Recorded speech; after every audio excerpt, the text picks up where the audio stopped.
under repression can make a population vulnerable to intimidation and exploitation in all sorts of ways. But I also know that most of the people of Burma are fair-minded and would like their country to be a place where all can live in freedom. 2015 is a crucial year for Burma, a tipping point, in the words of Yang Ki Lee, UN Special Rapporteur on the situation of human rights in Myanmar. With the prospect of democratic changes to the 2008 Constitution and the holding of free and fair elections, meaningful reform could take hold. As a longtime friend and supporter of Burma, I hope for a positive outcome for all the people of the country. But where I once felt a great sense of optimism, I am now filled with trepidation for the future. I hope those in power will immediately take the steps necessary to counter extremism and allow open society to take root. In the lead up to the elections, it's crucial that official action be taken to counter the pervasive hate and anti-Rohingya propaganda on social media and the racist public campaigns of the 969 movement. The promise of Burma as a flourishing and vibrant open society is still within reach. It's up to Burma's leaders and people whether this promise is fulfilled.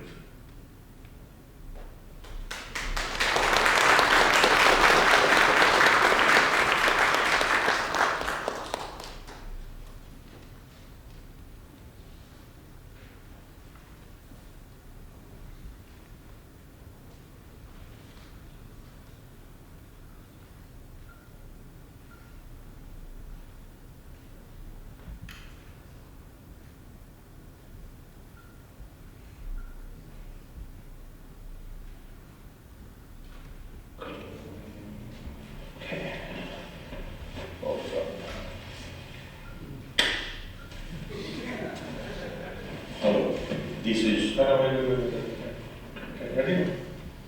Okay, camera rolling? Yeah. Hello, this is Jose Ramos Horta, speaking from New York, and I regret not being able to be in Oslo at this time of this very timely, extremely important gathering as Myanmar moves towards elections and hopefully consolidation of democracy, freedoms, rule of law. I'm very familiar with Myanmar, although I could not claim to be an expert. But for those of you who might not know much about my past activities and background, I first went to Burma then when hardly anyone paid much attention to Myanmar. In July 94, I went there, crossing the border from Chiang Mai and went to Manila. There, with some colleagues, I conducted an international human rights and diplomacy training program for students, activists, many of whom I know today are back in their home country, in Yangon, very much engaged in the peace process in Myanmar. If today we can talk about one of the most neglected people in the world, one of the most forgotten, I would say it would be the Rohingya of Myanmar. We are all human beings in this planet. Myanmar is a mosaic of ethnic groups, is a mosaic of cultures, of values, of different experiences, a crossroad from Asia with many influences. But the Rohingya seem to have the least of rights, the least of privileges as citizens of Myanmar, as human beings. There have been extraordinary abuse, humiliation, killings, expulsion of Rohingyas from their ancestral land. Because whether they have been there for thousands of years, or a few hundred years, or if they were there only some generations ago, they still have rights as peoples of Myanmar because they were born there in Myanmar. They have been living there for generations, regardless of how long, thousands of centuries they have been there. I do not wish to lecture any group in Myanmar. I do not wish to lecture authorities in Myanmar. I know the process of transition from dictatorship to democracy is a complex, tortuous, unpredictable, long one, and we must all contribute to create a climate of dialogue, mutual acceptance, and maybe moving towards a roadmap leading to a Myanmar that is politically open, pluralistic, and that is embracing of all its ethnic and religious communities.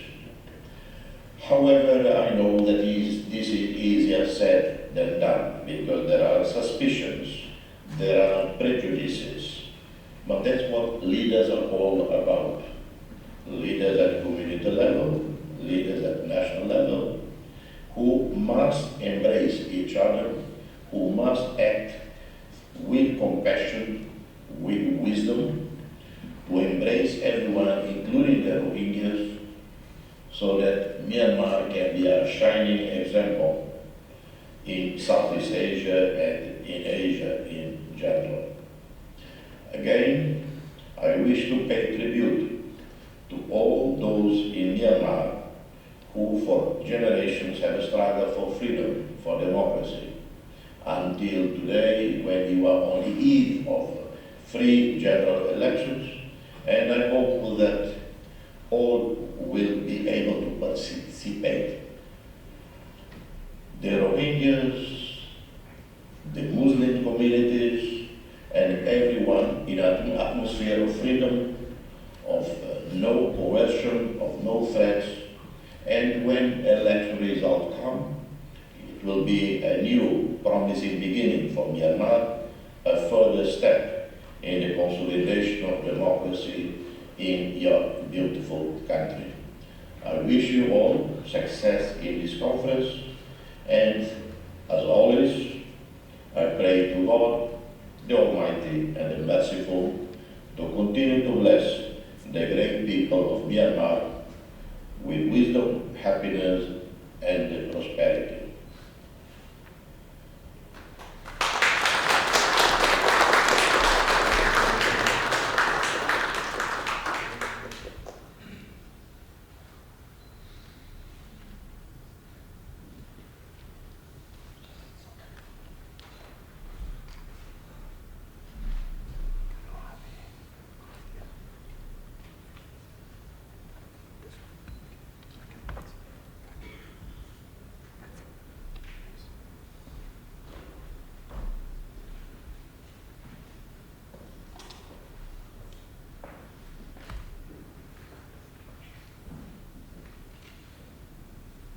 You're very cruel, very scary. You have a bad character like a devil.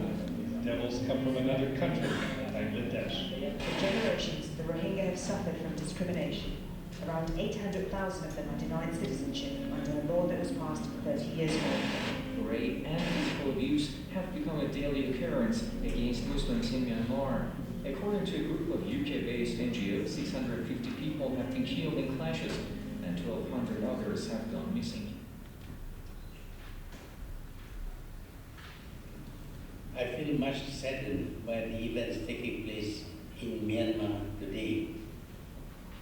I was very instrumental in getting Myanmar to become a member of the ASEAN, the regional grouping of Southeast Asian countries. Myanmar geographically is definitely a part of Southeast Asia, and its exclusion would be contrary to the idea of Southeast Asian unity. But now we find that Myanmar is not treating its own people the way we treat Myanmar. We did not want Myanmar to be excluded, but Myanmar today is taking action to expel the Rohingyas, the Muslim part of its population, who have been there over the past 800 years or so. They have always been regarded as citizens of Burma before, and since Myanmar is a continuation of Burma, it should accept these people as its citizens.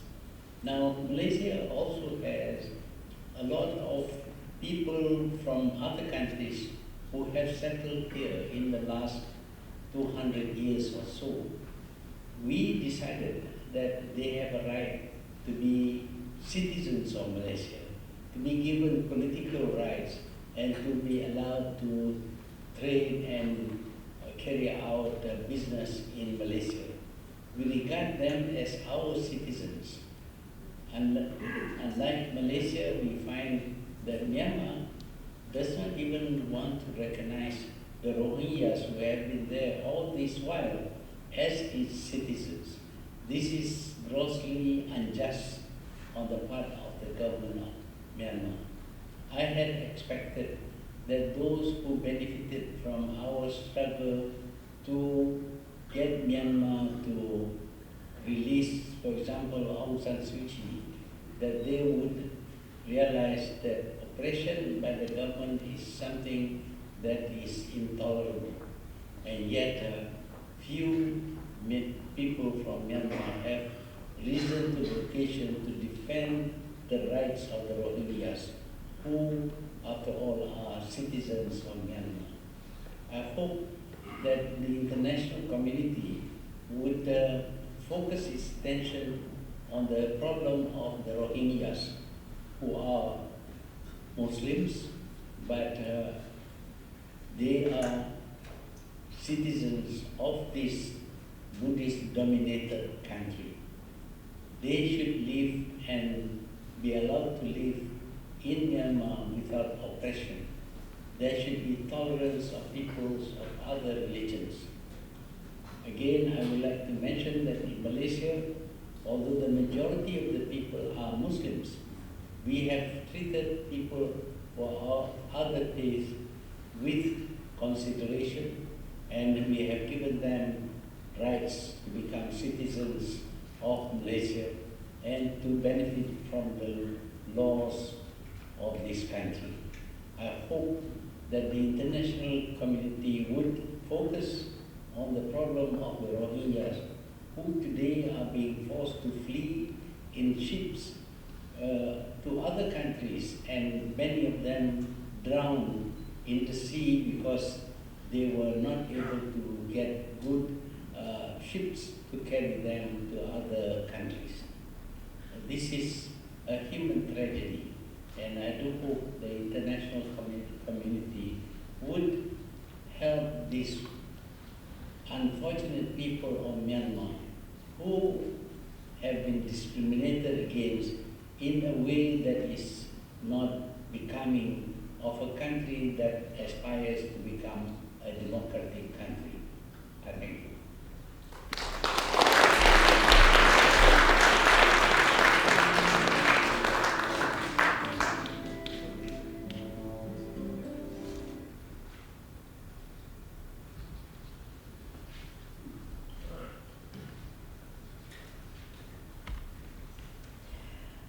I would like to send a message of solidarity and support for the Rohingya people of Myanmar. Rohingyas are indigenous people of Burma living in their ancestral homes. All they ask is to restore their citizenship that was taken away by the military government. It is morally wrong to treat them as non-citizens on their own lands. The plight of the Rohingyas in Myanmar has worsened since 2012. Right now, they feel they have two equally risky options: to stay and die in Myanmar or leave by boat. According to the UN High Commissioner for Refugees, approximately 53,000 Rohingyas, including women and children, left Myanmar and Bangladesh by boats bound for Thailand and Malaysia in 2014. The international community needs to support the delivery of basic humanitarian aid to the Rohingyas. Right now, that humanitarian aid is not reaching them.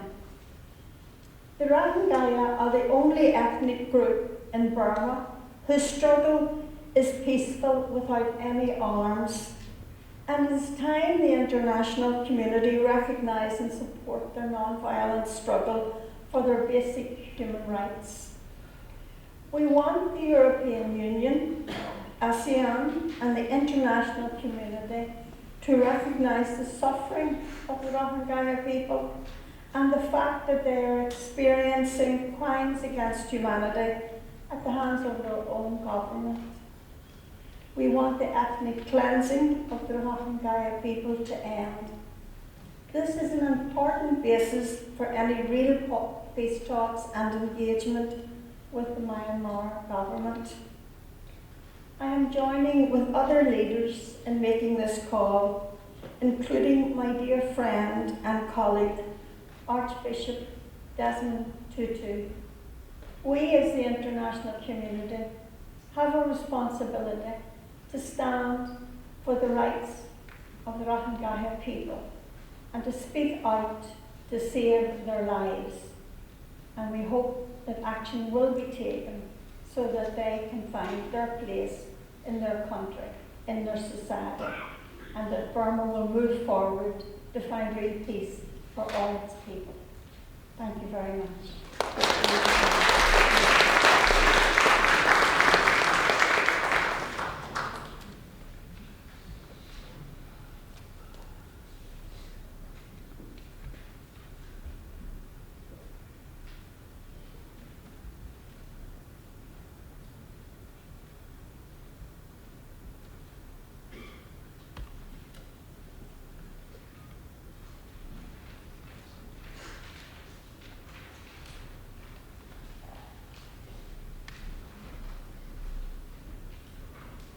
Hello, peace lovers, colleagues and friends. I'm sorry to have to address you electronically. One of the pitfalls of old age is that travel becomes somewhat tricky. Thank you for the opportunity to say a few words of encouragement and solidarity as you settle down to apply your minds to solving one of the most enduring human rights crises on earth. The credit that is due to the government of Myanmar for reforms undertaken over the past couple of years does not blind us to the ongoing disavowal and repression of its ethnic minorities, the Rohingya population in particular. A country that is not at peace with itself, that fails to acknowledge and protect the dignity and worth of all its people, is not a free country. Freedom is indivisible. All must be invited. All are part. The Rohingya people were not consulted when the British drew the Burmese border on the map.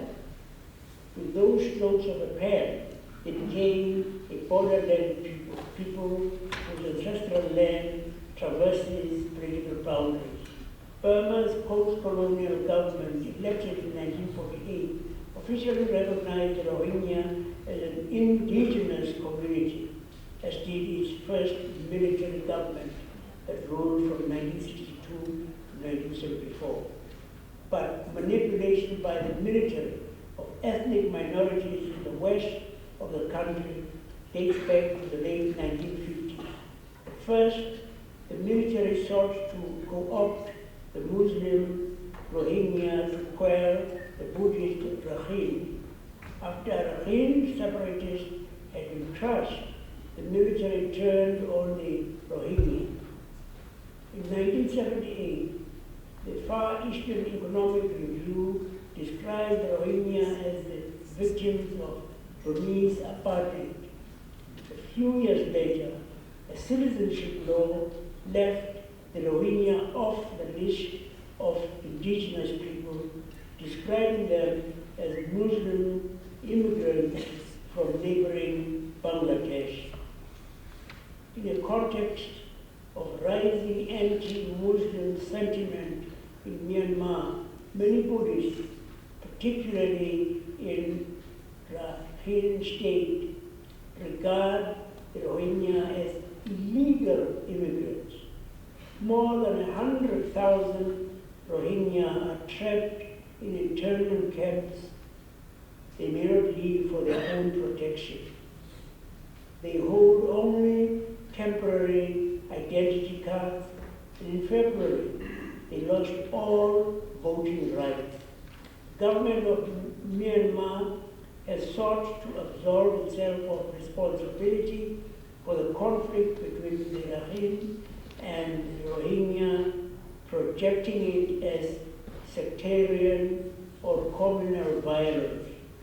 But I'd be more inclined to heed the warnings of eminent scholars and researchers, including Mahathir, the Nobel laureate in economics, who say this is a deliberately false narrative to camouflage the slow genocide being committed against the Rohingya people.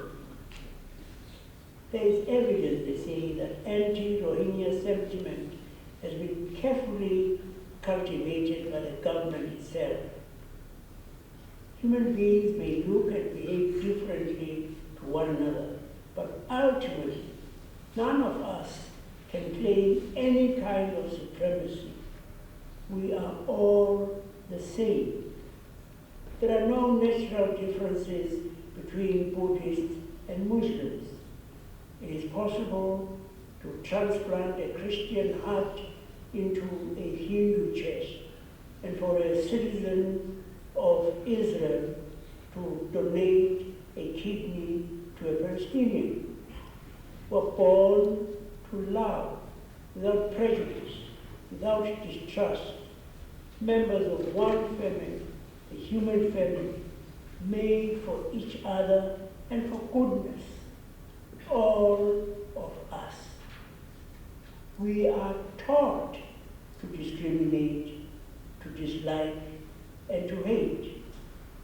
As lovers of peace and believers in the right of all members of the family to dignity and security, we have particular responsibilities to the Rohingya.